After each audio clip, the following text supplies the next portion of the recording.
Rocío Sánchez, ¿qué tal? ¿Cómo estás? Bienvenida a El Orientadero. Muy bien, muchas gracias por invitarme. Encantada de estar aquí. Es un placer. A ver, tú eres psicóloga experta en infantojuvenil, pero también eres profesora del grado en psicología en la Universidad de San Pablo, justo Eso aquí. es.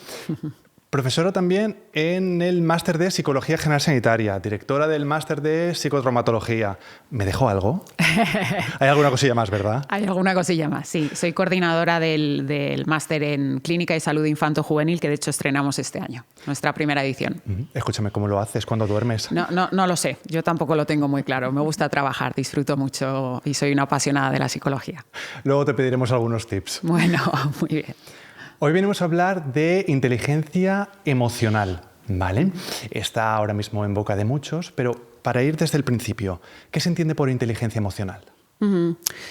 Bueno, esta es una gran pregunta, ¿no? Parece muy sencilla porque todo el mundo habla de inteligencia emocional, pero son muchas las definiciones, ¿verdad? La manera en la que yo lo entiendo después de todo mi aprendizaje y experiencia profesional es la inteligencia emocional son aquellos recursos, ¿no?, de identificación emocional, ¿no? Toda esta enseñanza en psicoeducación, que nos gusta mucho hablar a los psicólogos, psicoeducación, que es una palabra muy bonita, en términos de saber etiquetar, ¿no?, nombrar las emociones propias para luego identificar las ajenas y a partir de ahí crear los recursos y las estrategias de afrontamiento de las emociones, ¿no?, la famosa gestión emocional. Hablamos de inteligencia emocional, hablamos también de adolescentes. ¿Qué tres habilidades les enseñas en su día a día que tienen más peso? Bueno, pues tiene que ver con lo que te estaba diciendo antes, Josep. Yo creo que, en primer lugar, hablaría de esto, ¿no? No podemos hacer una gestión emocional sin entender antes qué es lo que sentimos. Y esto parece que es muy obvio, pero no lo es, y menos cuando hablamos de niños y de adolescentes, porque ya a los adultos nos cuesta a veces, ¿verdad? Nos cuesta mucho, pues imaginaros a los chiquitines más, pero también a los adolescentes, ¿no? Entonces, el primer pilar sería esto precisamente, trabajar en el etiquetado e identificación de las emociones. A mí me gusta mucho en los últimos años, que trasteo mucho y hago muchas formaciones, me gusta mucho trabajar con el cuerpo, porque muchas veces las emociones se traducen en estados corporales y eso nos ayuda a poder identificar qué estamos sintiendo. Porque hay muchos niños chiquitines, obviamente esto todavía no se trabaja, pero sí con los adolescentes, también obviamente con los adultos, y así podemos identificar. El segundo sería la gestión emocional, que tiene que ver con, por ejemplo, cuando yo me siento muy enfadado o siento mucho miedo, poder como graduar esas emociones, ¿no? Nosotros lo llamamos autorregulación emocional, ¿no?, que es como bajar intensidades cuando sea necesario, ¿verdad? Y la tercera tiene que ver con estos estados de mentalización que decimos nosotros, que es poder reconocer los estados emocionales del otro. Una vez entendemos los propios, por supuesto, ¿verdad? Esos serían los tres. En muchos, por ejemplo, contextos educativos se prioriza lo que son las materias cognitivas frente a lo que es la inteligencia emocional. ¿Qué se pierde cuando no se tiene la inteligencia emocional como un eje central? Bueno, se pierden tantas cosas, diría yo, ¿no? La inteligencia emocional para mí en el sistema educativo debería ser algo transversal. ¿Asignaturas de inteligencia emocional? Absolutamente. De la misma manera que hay de educación física. Y son tan importantes, ¿no? ¿Por qué no va a haber de educación emocional? Pero voy más allá. Creo que no solo tendría que ser una asignatura, sino, como digo, algo transversal que esté en el aula. Que un profesor de matemáticas pueda hacer pequeñas dinámicas respecto a la función de enseñar las matemáticas y cómo se están sintiendo los alumnos, por ejemplo, cuando me cuesta aprender ecuaciones de segundo grado. ¿Cómo nos hemos sentido hoy al terminar la tarea, ¿no? Por ejemplo, me he sentido frustrado, impotente, no me sale. Bueno, pues vamos a hablar de ello, ¿no? Fijaros cómo puede tener un hueco, ¿no? Un hueco en todas las materias como cognitivas. Entonces, siento que es una parte fundamental porque la inteligencia emocional va a ser lo que cimienta la personalidad de nuestros niños, de nuestros adolescentes. Es esa base sólida sobre la que todo lo demás se va construyendo. Y si un adolescente, por ejemplo, te dice, mira, es que yo no soy de emociones, yo paso de eso no sirve para nada, ¿cómo lo acompañas para que se dé cuenta de que ahí también hay una emoción, en ese a lo mejor rechazo? Sí, o sea, siento que esta frase, ¿no?, de yo no soy de emociones, esto no lo vamos a escuchar en los niños. Esto pertenece al mundo adolescente, ¿no? Yo no soy de emociones, esto es típico de un adolescente. Lo que le diría en términos también de psicoeducación, que me gusta mucho hacer, y los adolescentes lo reciben fenomenal, les apasiona mucho poder entender su mente. Yo utilizo la neurociencia incluso para explicarles que tenemos toda una serie de estructuras, como nuestro cerebro mamífero, el cerebro emocional, todas unas estructuras que lo que están haciendo es lanzarnos todo tipo de emociones constantemente y que es imposible negar las emociones. Recuerdo a una profesora mía antigua, que yo considero una mentora, le escuché esta frase que se me quedó grabada a fuego, ¿no? en mi hipocampo. Decía, las emociones son como respirar y todos sabemos lo que pasa cuando no respiramos. Uh-huh. Y utilizaría ejemplos de cosas que está sintiendo y que probablemente no se ha dado ni cuenta de que está sintiendo. No sé si conocéis esto del FOMO. Uh-huh. Sí. ¿Verdad? El FOMO, Fear of Missing Out. Uh-huh. Y yo le diría, bueno, esto de las emociones no son cosas tuyas, pero ¿a que en algún momento has sentido FOMO? El FOMO es miedo. Uh-huh. Mira, estás sintiendo algo, ¿no? Vamos a explorarlo, ¿verdad? Vamos a explorar qué significa eso para ti, en qué radica, ¿no? Estás sintiendo cosas y es importante que las sientas y es un área de crecimiento para ti. Cuantas más lo trabajes, mejor te vas a sentir, más seguro vas a estar, más autoestima vas a tener. ¿Eso también pasa en los adultos, lo del FOMO, o cuando ya te vas haciendo mayor, como a mí no me invites que yo me quedo en casa de Netflix? Hay muchos adultos que ni siquiera saben lo que es el FOMO. El FOMO. Yo creo que esto es un fenómeno como muy de ahora, ¿no? Es muy interesante estudiar esto del Fear of Missing Out. Yo creo que está mucho en el mundo adolescente, ¿no? En los adultos cuesta más de ver. A los adultos nos están pasando otras cosas diferentes. ¿Y en qué momento los niños o los adolescentes muestran mejor y peor lo que es esa inteligencia emocional?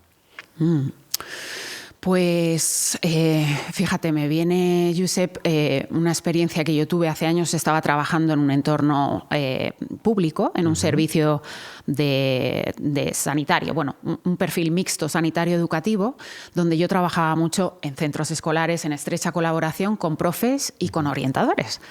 Y cuando tenía la oportunidad de ir a infantil, a las escuelitas de educación infantil, y me mandaban para allá para ver a algún chiquitín y observar un poquito su conducta, me parecía súper fascinante, ¿no? Porque esto podemos empezar a atisbarlo desde que son muy chiquititos, muy chiquititos. Con 3 añitos te metes en un aula de educación infantil y ya puedes ver, por ejemplo, qué habilidades tiene una chiquitina o un chiquitín cuando uno de sus compañeros llora, ¿no? Recuerdo a esta niña que siempre que lloraba alguno de sus compañeritos, ¿no? Ponía esta cara como de, ay, estoy conectando con esto, iba a abrazar. Oh. Fijaros qué bonito, ¿no? Sí. Fijaros, mira, vuestro gesto hoy, ¿no? Como de sincronizar emocionalmente, ¿verdad? Pues eso es lo que ella estaba haciendo, ¿no? Tan chiquitina, sincronizar emocionalmente. Entonces, en la conducta de los niños y de los adolescentes podemos ver cómo sincronizan, ¿no? Con las emociones de los demás. En cambio, hay otros, sobre todo adolescentes, que vamos a ver también que se aíslan mucho de lo emocional y ahí les va a costar mucho también conectar con los demás. Por ejemplo, cuando vemos que niños y adolescentes tienen dificultades en las relaciones sociales, podemos asomarnos un poquito a la idea de que ahí hay una falta de trabajo emocional, de gestión emocional. En muchas pequeñas cosas las vamos a ver, ¿no? Y todos los docentes, psicólogos, papás, ¿no? Tenemos que estar un poco acostumbrados a mirar, ¿no? Como a mirar, a observar, para detectar estas cositas que nos hablan de que está todo bien colocado a nivel emocional o lo está siendo bien colocado o no lo está siendo. Y muy en relación con lo que mencionabas, ¿no? De la conexión emocional, ahora tenemos muy presente también el término de responsabilidad afectiva. Eso es. Tú que trabajas día a día con adolescentes, ¿cómo crees que choca este término con la cultura de la inmediatez emocional? Pues esta es una súper pregunta la que me haces, porque además esto está tan presente, todos los que estamos rodeados de adolescentes y jóvenes adultos también, escuchamos mucho esto de la responsabilidad afectiva. Y el término me parece bonito, me parece interesante, pero creo que se está usando un poco mal, en el sentido de la inmediatez, ¿no? Seguro conocéis a algunas personas, algunos jóvenes, que tienen como una falta de tolerancia al he escrito un mensaje y no se me devuelve una contestación muy pronto, de aquí aparece el fenómeno del ghosting. Y no tan adolescentes, tengo que decir. Y no tan adolescentes, ¿verdad? Sí. Totalmente, ¿no? Entonces, la responsabilidad afectiva, por definición, es como con nuestras palabras, nuestros pensamientos, nuestras acciones, podemos cuidar al otro, ¿verdad? Esto es muy bonito en la práctica, pero es verdad que los adolescentes se está integrando de otra manera que tiene que ver con la urgencia de que me des lo que yo necesito. Y esto es un problema, ¿no? La inmediatez, como decías, ¿verdad? Necesito esto y necesito ya, no puedo esperar. No puedo esperar. Y aquí, de base, hay algo emocional, ¿no? Que no se está gestionando bien, no se está autorregulando bien. Entonces, responsabilidad afectiva, sí, seguro. ¿Hay que enseñarla? Sí. Pero esto del ghosting hay que darle una vuelta, ¿no? A cómo lo estamos enfocando y a que los jóvenes también tengan la capacidad de echar el freno, de parar, de estar tranquilos cuando alguien no me contesta, cuando no recibo lo que deseo, para que puedas tolerar la frustración que eso te genera. Hablando de adolescentes y de estas emociones que tienen alteradas, profesores, padres pueden decir, madre mía, lo que cuesta de controlar las emociones de este niño, de esta niña, de este chaval. ¿Qué diferencia hay entre controlar y gestionar esas emociones? Buena pregunta también. A mí me gusta más la palabra gestionar frente a controlar, porque es verdad que el control se suele entender más, creo vulgarmente, como una represión de las emociones, ¿no? Tienes que controlar tus emociones. Y reprimir, en términos generales, es un mecanismo de defensa, ¿no? Que ya nos contaba Freud y el psicoanálisis, es algo muy antiguo. Como mecanismo de defensa, reprimir es útil, no se puede negar, pero no siempre. No siempre. Es un mecanismo de defensa que puede ser muy desadaptativo, es poco evolucionado, ¿no? Frente al humor, por ejemplo, ¿no? Que es un mecanismo mucho más útil, mucho más adaptativo, mucho más evolucionado. En este sentido, es verdad que me parece que lo que os decía, ¿no? El control emocional tiende a entenderse como represión, mientras que la gestión es el abordaje correcto, ¿no? De la emocionalidad. Y en este sentido, creo que también es importante instruir a papás, a profes, ¿no? A todos los docentes en general, en este sentido de la represión no es útil. Este control malentendido de las emociones no es útil porque además ahí lo que nos vamos a encontrar son muchísimos trastornos psicosomáticos. ¿No? ¿Por ejemplo? Lo psicosomático, Josep, por definición, es todo aquello que tiene un origen psíquico, pero que se transforma en una dolencia física. Vale. Y esto está estrechamente relacionado. Una mala gestión de las emociones, ya sabemos desde hace muchísimo tiempo a través de muchísimas publicaciones, hay mucha literatura, que una mala gestión de las emociones, un mal reconocimiento e identificación de las emociones y una mala gestión y toma de decisiones al respecto puede transformarse en un cuadro psicosomático. Esto lo vemos mucho en la infancia y en la adolescencia y en los adultos. Algo me suena. Muy ligado con eso que mencionas, ¿no? Con el tema de somatizar, que también lo hablamos mucho últimamente. Si un joven sufre ansiedad emocional, ¿qué papel crees que tiene el centro educativo frente a la familia o a la terapia? Ajá. Buena pregunta. A mí siempre me gusta decir que calma con la ansiedad. Quiero decir, la ansiedad es una palabra que está ahora muy en boca de todos, pero transmite mucha urgencia, ¿vale? Y otra frase de otro gran profesor mío, a los que todos les guardo gran recuerdo, ¿no? Y gran cariño, y recuerdo esto también, se me quedó grabado en mi memoria, y hace muchos años decía esto de la ansiedad no es el problema, es la solución. Quiero decir, la ansiedad... interesante. La ansiedad sería lo que ahora los jóvenes llaman estas red flags, ¿no? Es una red flag que lo que va a hacer es que yo atienda a mis síntomas físicos, mire cómo está mi cuerpo, que eso también se aprende, para entender que hay algo que está siendo conflictivo en mi vida.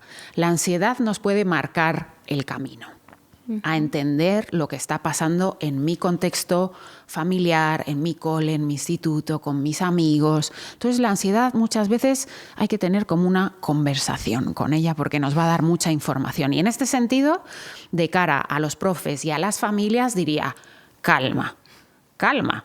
Vamos a ver qué está pasando aquí, porque lo mínimo que le puede pasar a cualquier persona, niños, adolescentes y adultos, es tener ansiedad, ¿no? Sí. Vamos a aliarnos con ella para entender qué nos quiere decir y ponernos manos a la obra.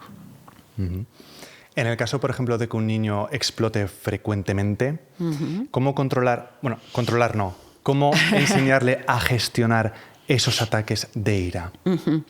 Vale. Es verdad que habría que indagar un poco por qué son estos ataques de ira, ¿no? Y dependiendo un poquito de la edad se van a gestionar de una manera o de otra.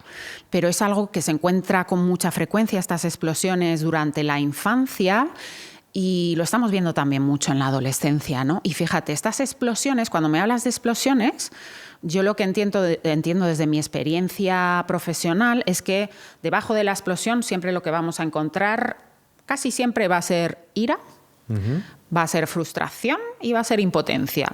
No explotamos de alegría en términos generales, ¿no? Van a ser emociones que son como más difíciles de aprender a gestionar, porque la alegría tiende a ser más fácil y el amor también, en líneas generales. Pero debajo de una explosión nos vamos a encontrar esto, la ira, ¿no? Y yo, por ejemplo, indagaría un poquito con los padres, con los profes y con el propio niño o el adolescente en términos de, primero, explicar. Si sientes esa ira o esa rabia o ese enfado, ¿por qué es? Y yo le ayudaría a explicar. No sé si sabéis la función adaptativa que tiene la ira para todos los seres humanos, para nuestra especie. Es muy interesante. La rabia es una emoción muy interesante. La rabia aparece de manera innata, no consciente en nosotros. No tenemos el poder de elegir lo que sentimos, sino que nuestro cerebro emocional empieza a lanzar, ¿no? Cargas químicas, ¿verdad? Hormonales y de muchos tipos, y sentimos esta emoción. Pero esta emoción aparece cuando nos estamos sintiendo dañados por algo, ¿no? Algo está haciendo daño a mi integridad psicológica, moral, física incluso, ¿verdad? Entonces la rabia nace como un intento de defensa. Y la rabia muchas veces es muy interesante conectar con ella e identificarla porque es el paso anterior a poner un límite. A poner un límite, ¿verdad?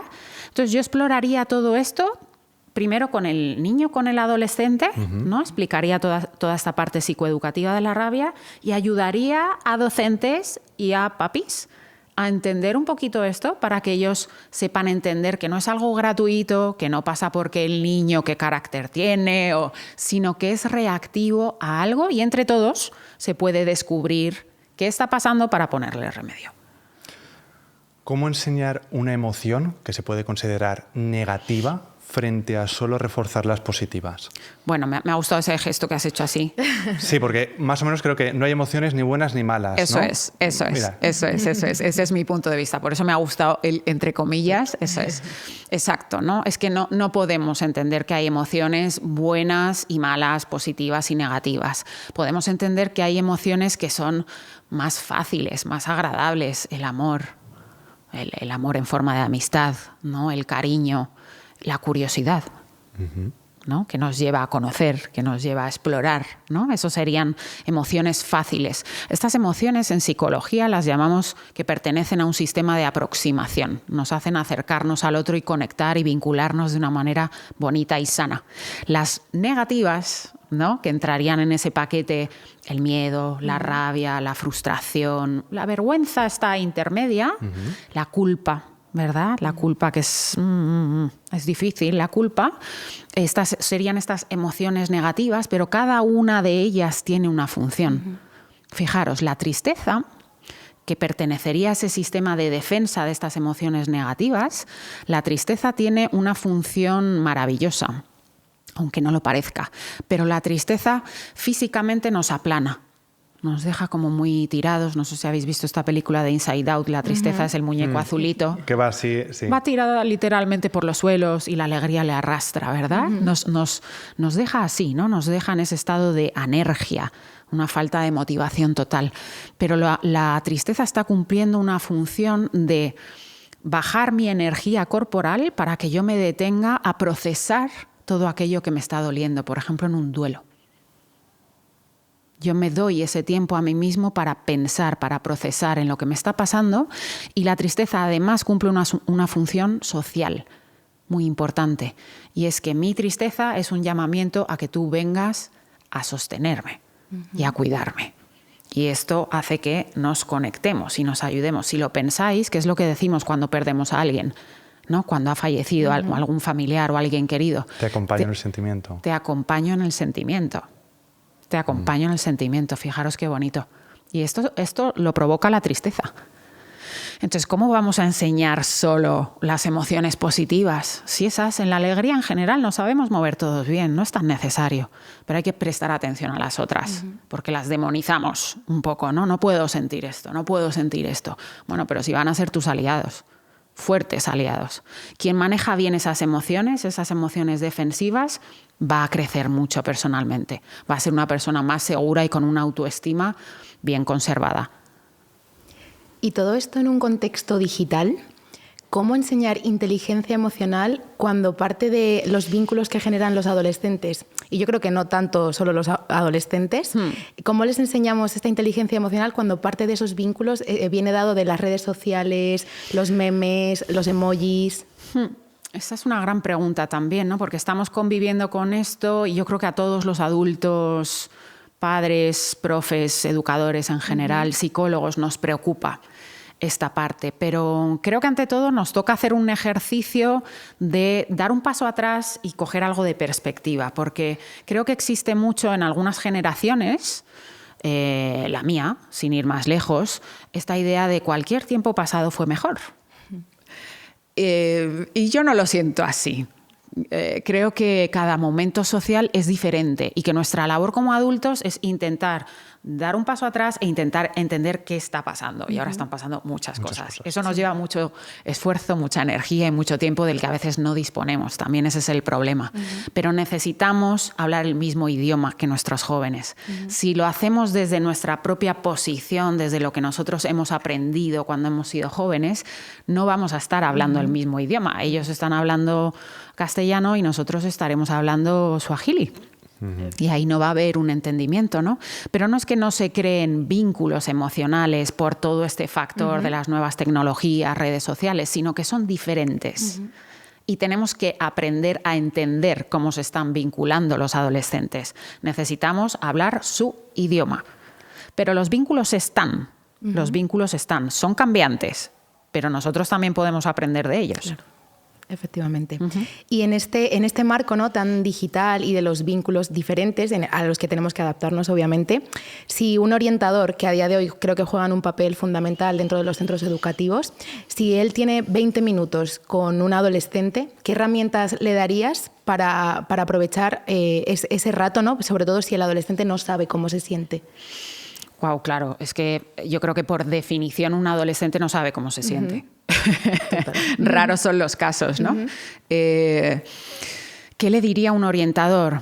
Empatizo mucho con la figura del orientador y ya os digo que he trabajado codo con ellos durante muchos años y me parecen unas figuras tan fundamentales, tan absolutamente fundamentales, unas absolutas máquinas, multitask, que hacen de todo y son para mí de verdad ejes vertebradores en todos los centros escolares e institutos, pero están en una situación de agobio absoluto, ¿no? Necesitamos más figuras, necesitamos más orientadores, necesitamos más pedagogos, más psicopedagogos, psicólogos acompañando a esta labor porque no dan de sí. Entonces, con esos 20 minutos que mencionabas, muchas veces en conversación con los orientadores con los que tengo contacto, y de hecho os diré que soy hija de orientadora, wow. lo que hacen es que tienen la sensación de que se dedican mucho a apagar fuegos. Hacen labores de bomberos. Y esto a veces es bastante frustrante para ellos, ¿no? Entonces, es verdad que yo lo que les diría a estos orientadores como consejo para esos 20 minutos sería, oye, yo no me conozco, ¿no? Sería primero validar. Estás en ese momento en el que esto te va a pasar y al resto de tus compañeros les está pasando también. No es nada raro, ¿no? Porque ser adolescente es moverte entre dos mundos. Y esto a veces es muy complicado. El mundo infantil y el mundo adulto. Y el adolescente, por definición, lo que hace es así. A un lado a otro. Para adelante, para atrás, para adelante, para atrás. Y si nosotros nos mareamos de mirar esos movimientos los adultos, imaginaros ellos cómo se sienten, ¿no? Entonces ahí no sé lo que siento, no sé lo que siento, no sé lo que pienso, no sé lo que noto. Y esto es una oportunidad. Algo te está diciendo de estoy confundida. Yo le diría eso. No sé lo que siento, es que estás confundida. Y de ahí ya podemos sacar cosas. Vamos poquito a poco. Escribe, haz tareas, ¿no? el journaling este que se ha puesto de moda, me parece un ejercicio chulo para adolescentes y adultos, ¿no? Y vamos a dar continuidad a este estado de confusión que tienes, que es normal. Yo voy a estar ahí para ayudarte, lanzar como puentes, ¿no? Crear puentes a los orientadores con esos 20 minutos express, pero sobre todo calmar y validar en esa psicosis adolescente que es normal y es esperable. En muchas ocasiones se pide a un joven que vaya a terapia como una solución mágica, pero ¿cómo evitar que la inteligencia emocional se convierta en un mandato médico más que a lo mejor educativo? Claro, es verdad, ¿no? Hay que separar, hay que discernir nuestra labor como sanitarios, que yo también lo soy, aparte de docente. Nosotros intervenimos cuando ya hay una clínica observable y vamos a no solo trabajar los síntomas, sino trabajar los conflictos que generan los síntomas, que ya sabemos, ¿no? Por lo que estamos hablando, que los síntomas no son el problema, sino que son la cara visible de lo que hay en capas más profundas, como una cebolla, ¿no? En la que vamos quitando capitas, ¿verdad? Gradualmente. En este sentido, ciertamente no debe transformarse en ese mandato, ¿no? La educación emocional tiene que estar en casa, que esto es fundamental. Os animo a que miréis la Universidad de Padres. ¿Conocéis este proyecto? José Antonio Marina, que es una lectura fundamental, ¿no? Filósofo, pedagogo, que ha fundado una Universidad de Padres que es maravillosa. Y hacen unos proyectos maravillosos y a los docentes también, ¿no? Embarcarse un poquito en esto porque es absolutamente necesario. ¿Y qué papel ocupa la vulnerabilidad en un sistema educativo que lo que quiere es formar a jóvenes fuertes, competentes? ¿Qué papel ocupa? Vale. Yo te diría, la vulnerabilidad hoy en día está también como bastante demonizada, pero porque creo que tiende a confundirse con la debilidad. Y vulnerabilidad y debilidad no son sinónimos, ni muchísimo menos. De hecho, se encuentran muy lejos el uno del otro. Os diría que la vulnerabilidad para mí es una fortaleza. La vulnerabilidad es la fortaleza de poder hacerme cargo de lo que me pasa y compartirlo con autenticidad y de manera genuina. Eso es sentirse vulnerable. Poder conectar con otro para explicar lo que me está pasando íntimamente, recibir un feedback del otro, pedir ayuda. Esto es la vulnerabilidad. ¿A que así suena bien? Sí. ¿Verdad? Y no tiene nada que ver con la debilidad. La debilidad es la autopercepción de sentirse incapaz. Incapaz, no puedo hacer frente a esto, ¿no? Por tanto, sentirnos vulnerables, aprender a sentirnos vulnerables, integrarlo en nuestra vida en algunos momentos, no siempre nos vamos a sentir así, nos va a ayudar paradójicamente a sentirnos más fuertes, más capaces, a estar más seguros de nosotros mismos. Y no vamos a ser débiles, que es con lo que se tiende a equivocar, ¿no? Es por eso que muchos jóvenes ocultan lo que son esas emociones, por miedo al juicio, a la culpa. ¿Cómo afrontas, ¿no? estas situaciones para decirles que, oye, lo que estás sintiendo son emociones dignas, no tienes nada de lo que avergonzarte? Eso es, totalmente, totalmente. Pero luego aquí ya entra un poco el trabajo y la magia de cuándo, cómo y dónde mostrar mis emociones, ¿no? Porque en esta tarea de expresar las emociones, imaginaros que tenemos como los dos puntos extremos, ¿no? La represión más absoluta y el aislamiento emocional. Y aquí, imaginaros un volcán en erupción, ¿no? La lava son las emociones, incontenibles, ¿verdad? Serían como los dos puntos extremos. Este claramente tiene unas consecuencias para el menor, como la somatización, entre otras tantas, no solo esa, tiene muchas. Pero ser lava, que las emociones salgan como la lava, también va a tener problemas. ¿Por qué? Porque a lo mejor comparto cosas que no tenía que haber compartido en un entorno determinado. No vale esto de ventilar las emociones, que se habla ahora mucho, en cualquier lugar, en cualquier situación, ante cualquier persona, sino que hay que elegir. Entonces nos vamos a mover en un espacio entre estos dos puntos intermedio, ¿no? ¿Para qué? Para que cuando yo también exprese mis emociones, lo que me pase es que no me sienta terriblemente ridículo, avergonzado, ¿no? Porque la vergüenza sí que es una emoción que se siente mal y luego es difícil de trabajar, se puede trabajar, ¿no? Pero claro, hay que elegir con quién se comparten las emociones y con quién se comparte esa intimidad. Y ahí está la magia, ese equilibrio, ¿no? De la inteligencia emocional. Relacionado con lo que dices, ¿acrecienta el problema si en vez de compartirlo con tus padres o un psicólogo orientador, te pones delante de un móvil y lo compartes con tu comunidad de TikTok? Porque suele pasar.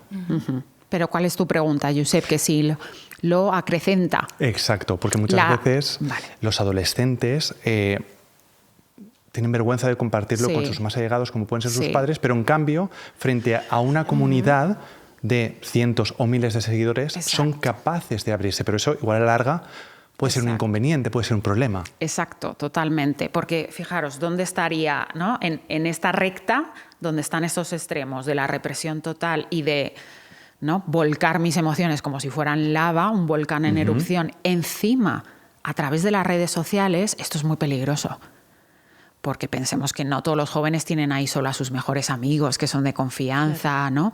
A veces tienes el perfil público y no sabes a quién va a llegar eso. Y entonces el feedback puede ser de cualquier tipo, ¿no? No, en ningún caso creo que sea el ambiente idóneo. Otra cosa es que tú lo compartas en un grupo cerrado, dentro de tu red, en un grupo cerrado de WhatsApp, donde realmente sabes que tiene gente de confianza, aunque yo siempre preferiría el face-to-face, obviamente, ¿no? Ese sería el escenario prioritario y primordial. Pero no, es peligroso compartir esto a través de las redes. Sí, te pueden llegar muchas cosas por esta sensación también de impunidad del que contesta, ¿no? Estoy frente a una pantalla, estoy protegido y desde ahí lanzo mi rabia, mis miedos, mi hostilidad y yo la recibo. Y a veces no se está preparado para recibir eso. Si tuvieras que identificar una brecha emocional generacional entre profesores o padres, alumnos e hijos, ¿cuál sería? ¿Dónde la situarías, esa brecha? Creo que tiene que ver un poco con esta idea que os decía antes de cualquier tiempo pasado fue mejor, ¿no? Porque lo veo incluso en gente de mi generación, que yo todavía me considero joven. Lo somos los tres, por supuesto. Lo somos. Pero incluso en gente de mi generación, ¿no? Como hablar desde un tono a veces un poco despectivo de cómo vienen las nuevas generaciones, ¿no? Madre mía, esto es terrorífico. Y hacer este ejercicio de, oye, vamos a parar, ¿no? Que aquí hay muchas cosas desconcertantes, pero vamos a conocerlas en profundidad. Y en mi generación, fijaros, el cambio tan abismal. Mi generación, en mi adolescencia, yo empezaba a tener móvil. Los chats y todo esto se empezaban a usar, ¿no? Yo he crecido en mi adolescencia y en mi primera juventud, ¿no? Mis primeros años como adulta, integrando todo este componente de las redes sociales. Los niños y los adolescentes de ahora viven en ello, ¿no? Y necesitamos poder hacer ese ejercicio de entender, empatizar, de bucear en este nuevo contexto sociocultural para poder entenderles. Creo que esa es la brecha más importante. Y en este nuevo contexto hay corrientes que dicen que las emociones mandan y no la racionalidad. ¿Cómo enseñarle a los adolescentes que la emoción no es el amo, pero tampoco el enemigo?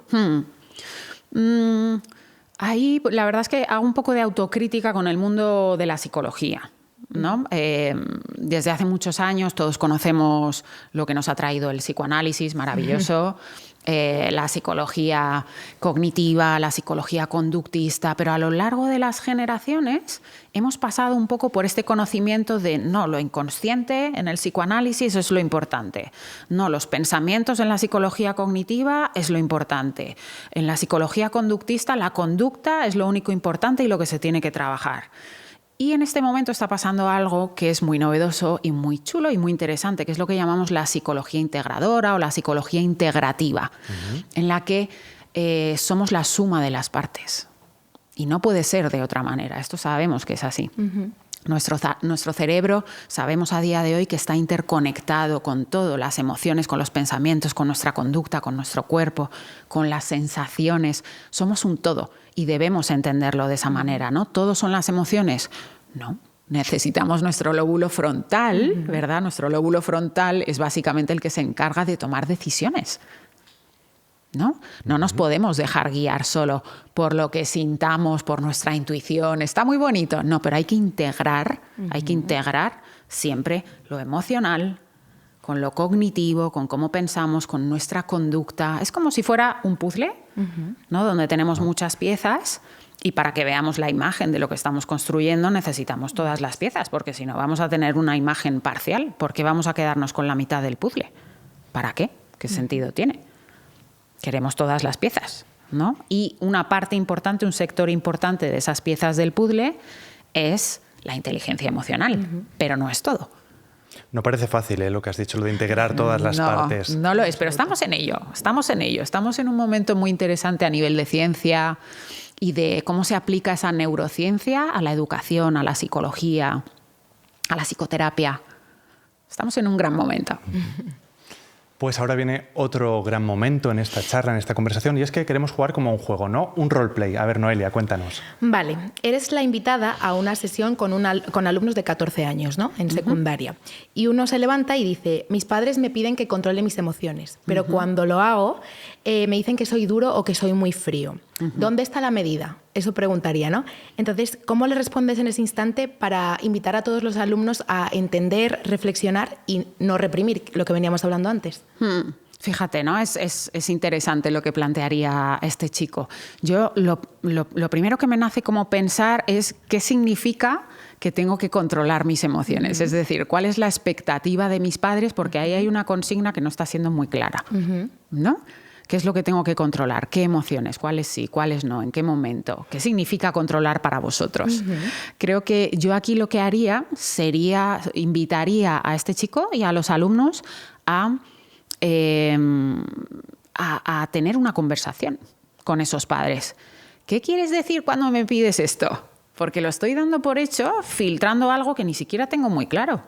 ¿Qué me están queriendo decir mis padres con esto? ¿Qué es lo que tengo que controlar? Oye, y ayúdame a hacerlo, ¿no? Una vez tengamos identificado si lo que tengo que controlar es mi rabia porque exploto en casa y tengo una contestación que a mis padres no les gusta, sé claro y vamos a construir entre los dos alternativas para esto, ¿no? No nos quedemos en controla tus emociones, porque lo que estoy haciendo es lanzar la pelota al otro lado como papi, pero no me estoy metiendo en la tarea, ¿no? Que puede ser una tarea sistémica, una tarea familiar.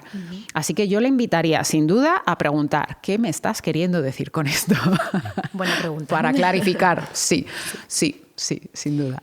Y, por ejemplo, en las escuelas o incluso en las familias, ¿quién educa la emoción si solo se premia el rendimiento académico, el 10? Totalmente, ¿no? A veces caemos en esto. Pues aquí, Josep, desde mi punto de vista, esto es una opinión personal, creo que también depende un poco mucho de la capacidad emocional que tenga cada profesor, ¿no? Del trabajo previo que tenga hecho cada profesor, de la inteligencia emocional, que al final es de lo que estamos hablando hoy, ¿no? Para poder identificar cómo acompañar, cómo reforzar otros aspectos que no solo tengan que ver con ¡ay, qué bien has hecho los deberes! O me has sacado un 9 en este examen, ¿no? Sino reforzar otro tipo de conductas que sean en el aula de ayuda a un compañero, de tener un gran gesto, de ser generoso a la hora de prestar un material. No lo sé, creo que se puede estar atento a estos gestos que decíamos, ¿no? Que mirar en nuestros chiquitines y en nuestros adolescentes, como donde dices, ¡ay, qué bien esto! ¿No? Esto está bien trabajado y reforzar todo eso, pero hay que ponerse las gafas para poder saber mirarlo. ¿No? Y muchos profes lo tienen, sin duda, pero quizás a otros les falte un poquito ese ojo, ¿no? Para poder estar atento y premiar esas dinámicas, esos gestos, ¿no? En inteligencia emocional, en conexión con el otro, en ayuda con el otro. Vamos, que por lo que dices es mejor un alumno emocionalmente fuerte que saque un 5 o un 6 que uno que saca 10 pero no tiene esas habilidades de ayuda a un compañero, de escucha, de... Yo, fíjate, Josep, voy a más. Yo lo que diría es que un alumno que tenga una buena inteligencia emocional tiene más probabilidades de sacar un 10. En matemáticas, en lengua, en historia, en English, en lo que sea. ¿Por qué? Porque va a ser, cuando tenemos una inteligencia emocional sólida, eso se va a ver, va a repercutir positivamente en nuestra capacidad de concentrarnos. En nuestra capacidad de atención y, por tanto, en tener mejor nuestra memoria, porque está descansada, está quieta, está serena. Nuestro sistema nervioso está sereno y, por tanto, todos los inputs que se reciban se van a recibir mejor, se van a integrar mejor y va a repercutir positivamente en el rendimiento académico. Así que, sin duda, inteligencia emocional. Sin duda, inteligencia emocional. Oye, y en una clase que muchas veces las ratios pues, son tan elevadas, 25, 30 alumnos, los orientadores, como has dicho, apagan fuegos, ¿no? Son como bomberos. ¿Cómo saber que un alumno necesita ser escuchado? Yo te diría que un alumno siempre necesita ser escuchado, siempre, en el 100% de los casos, siempre. Es una cosa que tenemos que entender los adultos, los profes, todos los papás, todos los psicólogos, siempre tienen que ser escuchados y siempre quieren ser escuchados, aunque parezca lo contrario. Aunque se defiendan de nosotros y pongan distancia, siempre quieren ser escuchados. Y ya para finalizar, ¿preparará la escuela para la vida si no enseña gestión emocional? Preparará en cierta medida. ¿No? Si solo nos ceñimos a esos conocimientos prácticos, ¿no? Concretos, historia, matemáticas, lengua, inglés, ¿no? Son necesarios, obviamente, son necesarios. Pero qué fantástico sería que también miráramos un poquito más allá y quisiéramos también participar de estructurar los cimientos de esas personas. Parte fundamental es la familia, pero como educadores en todos los centros escolares nosotros podemos participar de colocar determinadas estructuras en los cimientos, no todas, el resto es de la familia, pero nosotros también podemos colocar ciertas piezas para que esas personas crezcan sólidas, ¿no? Que como en el cuento en el que se sopla y se derriban las casitas, ¿no? Que no sea de paja, que no sea de madera, ¿no? Sino que esa casa, que es esa persona, sea sólida, sea de piedra, sea de ladrillo, sea, ¿no? Que no se caiga cuando venga una tormenta. Rocío Sánchez, ha sido un placer tenerte con nosotros hoy aquí y yo creo que el objetivo, ¿no?, se ha cumplido, porque estabas hablando de un puzzle de pequeñas piezas y creo que nosotros también con esta conversación, con esta charla, con este encuentro, hemos armado un puzzle para que también orientadores, padres y madres entiendan mejor qué es la inteligencia emocional y que la trabajen con esos jóvenes. Estupendo, muchas gracias. A ti por venir. Muchas gracias.